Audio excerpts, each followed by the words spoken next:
বিয়ের প্রায় 1 বছর পর আমরা দুজনে ফাইনালি যাচ্ছি দীঘায়। তো বিয়ের পর এই প্রথম আমি কলকাতার বাইরে ঘুরতে যাচ্ছি। আর বিয়ের আগেও আমি কলকাতার বাইরে কোথাও ঘুরতে যাই, তাই আমার মুখ দেখে তোমরা বুঝতেই পারছো আমি একটু নার্ভাস আছি। আর তার থেকে বেশি আনন্দ হচ্ছিল, জানি না কি হবে, চলো দেখা যাক, যা হয় হবে। তো এখন বাজে রাত 10টা আর আমরা দুজনে মিলে ব্যাগপত্র গুছিয়ে নিয়ে সোজা চলে এসেছি সায়েন্স সিটি। তো সায়েন্স সিটি আসতে আমাদের দুজনের ভাড়া পড়েছিল 60 টাকা। তো এখানে এসে কিছুক্ষণ ওয়েট করার পরে আমরা একটা ট্যাক্সি পেয়ে গেলাম। আর এই ট্যাক্সি করে এখন আমরা চলে যাব ধর্মতলা এসপ্ল্যানেটের দিকে। আর সায়েন্স সিটি থেকে ধর্মতলা যেতে ট্যাক্সি ভাড়া নিয়েছিল 150 টাকা। তোমরা হয়তো ভাবছো আমি ট্যাক্সি ভাড়া কেন বলছি, কারণ তোমাদের মধ্যে অনেকেই আছে যারা দীঘায় যাওয়ার প্ল্যান করছে, তাই তোমাদের যাতে সুবিধা হয় দীঘায় যাওয়ার পুরো খরচটা তোমাদেরকে জানিয়ে দেব। আমাদের কিছু কিছু ভুলের জন্য আমাদের খরচটা একটু বেশি হয়েছিল, আমরা চাই তোমাদের সেই ভুলটা যেন না হোক। আর ফাইনালি আমরা চলে এসেছি ধর্মতলার এসপ্ল্যানেড, যেখান থেকে দীঘার বাসগুলো ছাড়া হয়। এখানে তোমরা অনেক অ্যাভেলেবেল বাস পেয়ে যাবে দীঘায় যাওয়ার জন্য। আর আমরা দুজনে কেউ এর আগে এইভাবে বাস ট্রাভেলিং করিনি, যার জন্য আমাদের বাস সম্বন্ধে কোনো ধারণাই ছিল না। তাই তোমাদের আমিরুল দা সবকিছু অনলাইনে দেখে দেখেই করেছিল, আর বাসের টিকিটটাও অনলাইনেই বুক করেছিল। আর এই সেই বাস যেই বাসে করে আমরা এখন দীঘায় যাব।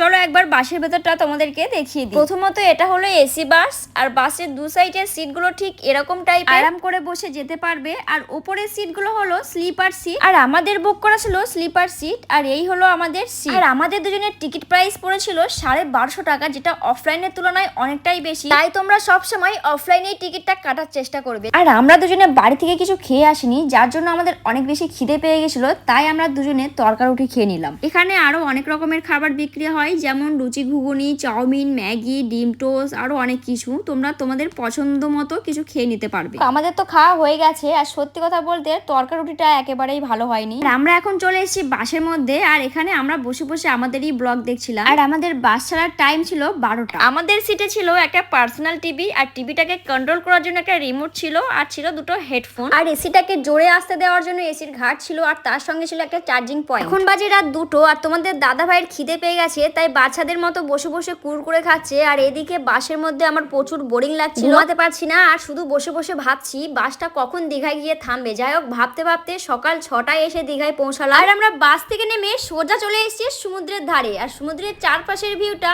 খুব সুন্দর লাগছিল, সুন্দর আকাশ, তার সঙ্গে সূর্য ওঠা আর সমুদ্রের ঢেউ, সবকিছু মিলিয়ে অসাম লাগছিল। এখন আমরা কিছু স্লো মোশন ভিডিও শুট করে নিয়েছি। তারপর কিছুক্ষণ বসে আমরা দুজনে মিলে চলে এলাম হোটেল খুঁজতে। আমরা আগে থেকে কোনো হোটেল বুক করিনি, আর এখানে এসে অনেকগুলোই হোটেল দেখলাম, যার মধ্যে কিছু হোটেলের রুমগুলো এত পরিমাণে নোংরা ছিল, কিন্তু প্রাইস অনেক বেশি বলছিল। আর আমরা চাইছিলাম হোটেল যেমনই হোক, কিন্তু যেন পরিষ্কার পরিচ্ছন্ন থাকে। 7-8টা হোটেল দেখার পর ফাইনালি এই হোটেলটা আমাদের পছন্দ হয়েছে। আর এই হোটেলের রুমটা কেমন ছিল, রুমের মধ্যে কি কি ছিল, আর প্রাইসটা তোমাদেরকে পরের ভিডিওতে অবশ্যই জানিয়ে দেবো। রুমে এসে আমরা দুজনে ফ্রেশ হয়ে কিছুক্ষণ ঘুমিয়ে নিলাম, কারণ সারা রাত আমাদের ঘুম হয়নি। আর ঘুম থেকে উঠে এখন যাচ্ছি সমুদ্রে স্নান করতে, মানে গা ধুতে। আর এখানে এসে অনেকগুলো ভিডিও করেছি, যেগুলো তোমরা ইনস্টাগ্রামে অলরেডি দেখে নিয়েছো। আর যারা এখনো দেখোনি, এক্ষুনি চলে যাও আমার ইনস্টাগ্রামে। তো আজকে মফিজুল ভাই কমেন্ট করেছে, দিদি ভাই আপনাকে শাড়ি পরে খুব সুন্দর দেখাচ্ছে। Thank you so much Mofizul ভাই। আর এদিকে পিঙ্কি নন্দী কমেন্ট করেছে, অনেক সুন্দর হয়েছে ভিডিও, তুমি আবার খুব ভালো বানাও, সম্মান ঠিক রেখে। Thank you so much. Manoj lawyer comment করেছে, তোমার প্রতিটি ভিডিও